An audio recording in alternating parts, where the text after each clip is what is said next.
बस हम उनका इंतज़ार कर रहे हैं इस उम्मीद के साथ कि हमें न्याय मिले।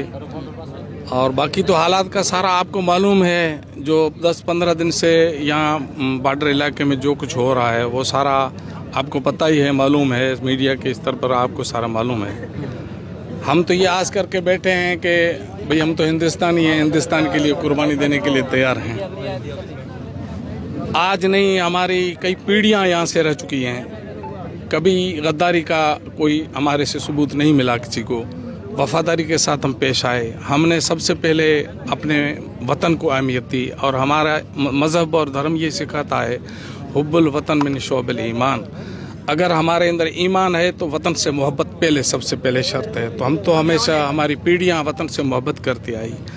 और ये मस्जिदें, ये मदरसे आजकल के नहीं हैं, कई सदियों पहले यहाँ हमारी पीढ़ियाँ यहाँ गुजर चुकी हैं। उन्होंने मस्जिदें बनाई, मदरसे बनाए, स्कूलें भी बनवाई, सारा कुछ हमें अपना मज़हब सीखने के लिए। और हिंदुस्तान ने, बाबा अंबेडकर ने हमें ये कानून दिया कि अपने अपने मज़हब के हिसाब से इस वतन में हर एक धर्म वाला अपने हिसाब से ज़िंदगी। राष्ट्रीय हित की बातें तो हम राष्ट्रीय हित में बाहर कहाँ हैं। राष्ट्रीय हित के खिलाफ अगर कोई मस्जिद में ऐसा तो कोई घटना न तो घटी, ना आज से पहले हमने सुनी, न किसी मदरसे में ऐसी घटना हुई, न किसी मस्जिद में राष्ट्रीय विरोधी कोई घटना पाई गई। यहाँ अगर पैगाम मस्जिदों से, मदरसों से, मंदिरों से यही मिला कि आपस में भाईचारा मोहब्बत के साथ रहें। अगर वतन को ज़रूरत पड़े, मुल्क को ज़रूरत पड़े तो हमारी सेना के साथ कंधे से कंधा मिला करके मुल्क की हिफाजत करें, मुल्क से वफादारी करें। हमें हमारे मज़हब ने यही सिखाया और कुरान ने भी हमें यही पैगाम दिया। हमारे ईमान की शर्त भी यही है कि पहले हम वतन के साथ मोहब्बत रखें। तो हम कहाँ राष्ट्र विरोधी हैं, हम तो राष्ट्र के लिए कुर्बानी देने के लिए तैयार हैं, सब कुछ हमारा वतन के लिए लुटवाने के लिए तैयार हैं। लेकिन ये जो अभी, हम तो आज तो नहीं आए ना, हमारी तो पीढ़ियाँ यहाँ गुजर चुकी हैं और मदरसे मस्जिदें भी पीढ़ियों से यहाँ आ रहे हैं। तो ये ऐसी कोई घटना नज़र ही नहीं आई और ये राष्ट्र विरोधी इल्ज़ाम है।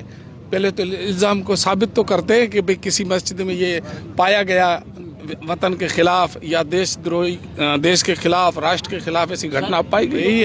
सरकार करे या कुछ भी करे, लेकिन उनका भी जो चल रहा है मीडिया पे आप भी सुन रहे हैं और हम भी देख रहे हैं, लेकिन उन्होंने भी यही कोशिश की कि हमारे बॉर्डर इलाके में भाईचारा है, ऐसी घटनाएं होगी, उनका मकसद यही होगा कि हिंदू मुसलमान कोई विवाद हो। तो ये यहाँ के इलाके के लोग, तमाम समाज के रहने वाले, तमाम धर्मों के रहने वाले मोहब्बत के साथ रहते हैं, प्रेम के साथ रहते हैं, अपने भाईचारे के साथ रहते हैं। शादी हो चाहे गमी हो, सब में ये लोग शरीक होते हैं। माना हिंदू के अंदर अगर परेशानी आती है तो मुसलमान उसकी कुर्बानी देने के लिए तैयार हो जाता है।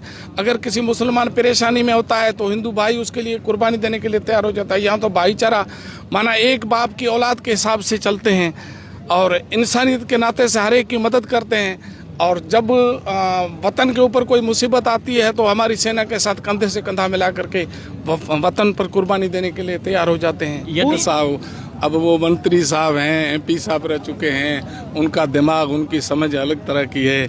और मस्जिदें तो कम पैसों में भी बनी हुई पड़ी हैं। ये डैबा में जो मस्जिद शहीद हुई, ये तो एक छपरा था, कहाँ पैसे खर्च हुए? तो आप गए थे, देखा था आपने? तो डैबा वाली मस्जिद में कितने करोड़ों रुपए खर्च हुए थे? हाँ, वो तो खाली छपरा ही था। बेचारे लोग कभी जाकर के जुमे की नमाज पढ़ते थे, नमाज पढ़ करके अल्लाह से ये सवाल करते थे, रब से, क्या है मालिक, हम बॉर्डर के इलाके में भी यहाँ बैठे हैं, हमारा भाईचारा बरकरार रहे और हमारा वतन भी महफूज रहे, वतन भी सलामत रहे। ये मस्जिद में जाकर के हम तो यही दुआ करते हैं। चाहे मक्का की सरजमीन में जाएं, पवित्र जगह जाते हैं तो हम वहाँ भी ये दुआ करते हैं, मौला सबसे पहले हमारा वतन महफूज रहे, हमारा वतन सलामत रहे, हमारा वतन तरक्की करे, मोहब्बत के साथ रहे। हमारा तो यही पैगाम है। तो उम्मीद है कि वो बंदा ऐसा बंदा है जो सांसद तक इस आवाज़ को पहुँचाएगा, सांसद में हमारी बात रख सकता है। इसीलिए हमें उम्मीद करते हैं कि वो मजलूमों की आवाज़, पिछड़ों की आवाज़, गरीबों की आवाज़ को सुन करके आगे सरकार, संसद, हिंदुस्तान की संसद में ये पैगाम पहुंचा सकता है।